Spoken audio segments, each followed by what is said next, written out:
Can a weekend trip give you a peaceful river view, a relaxing stay, a beautiful boat ride, a temple that disappears underwater, and representations of all 12 Jyotirlingas?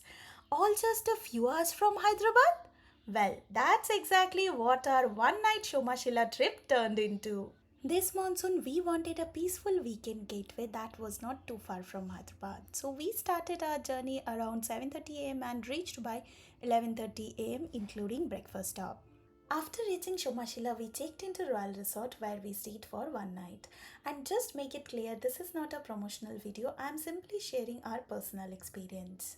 This resort rooms are decent in size. After monsoon, usually between September to February, the Krishna River water comes much closer to the backside of the property, which gives a better river view from the resort and even from inside the rooms. There is a swimming pool and a spacious lawn. So after the long drive, we didn't want to rush anywhere. We checked in, relaxed for some time and spent the afternoon enjoying the pool. It's a small and cozy property with only 6 rooms surrounded by greenery.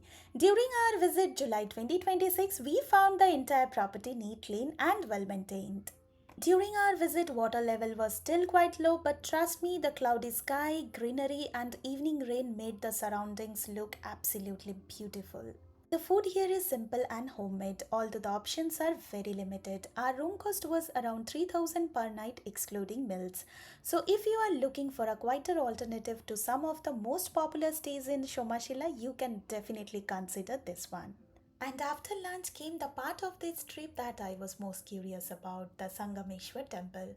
From the boating point, we took a boat across the Krishna River. The boat ride cost us 100 rupees per person each way.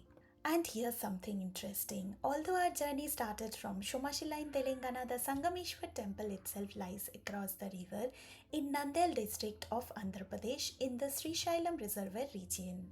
After reaching the other side, we took a short auto ride which cost us around 50 rupees per person each way to finally reach the temple.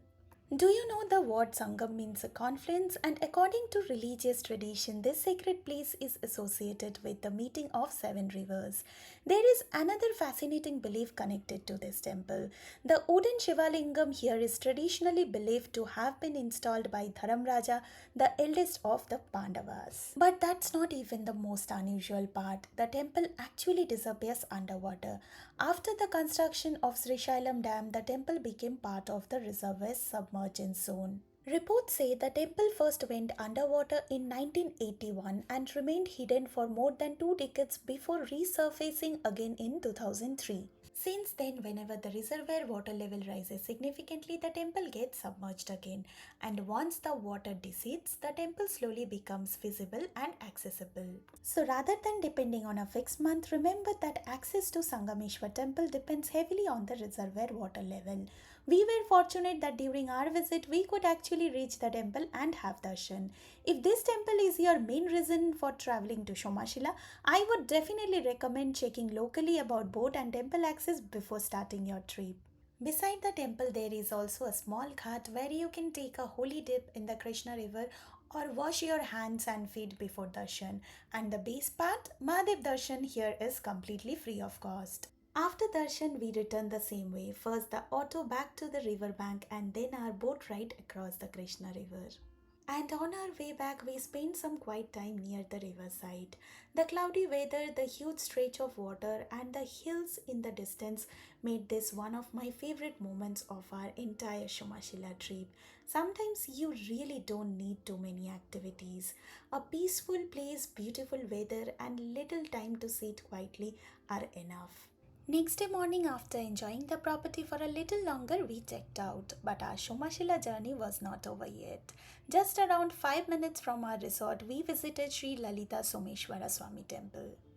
This ancient Shiva temple complex is believed to date back to around 7th century and is known for its group of around 15 temples housing several Shiva lingas. But its history make it even more interesting. And inside this temple, you can also see representations of 12 sacred Jyotirlingas, which makes the experience specifically meaningful for devotees. Isn't that amazing? Did you already know about this temple and the 12 Jyotirlingas representations? Tell me in the comment box. So you can peacefully explore this temple complex and have Mahadev darshan without any ticket. This temple was originally located into Old Somasila at a lower level, later shifted to higher ground to protect them from the rising Krishna waters associated with the Srisailam project. If your idea of a good weekend is slow travel, peaceful river views, greenery, boating, ancient temples, and little bit of history, then Somashila definitely has charm of its own. For us, this trip was not about rushing from one attraction to another. It was about slowing down, relaxing by the pool, watching the cloudy sky, crossing the Krishna River by boat, discovering a temple that vanishes underwater, and ending our journey at the centuries old Shiva temple complex. And that was our peaceful one night weekend in Somashila. If you have enjoyed traveling with us, do like this video, share it with someone who is looking for a weekend escape from Hyderabad, and subscribe to the channel. Until then, I'll see you in my next journey.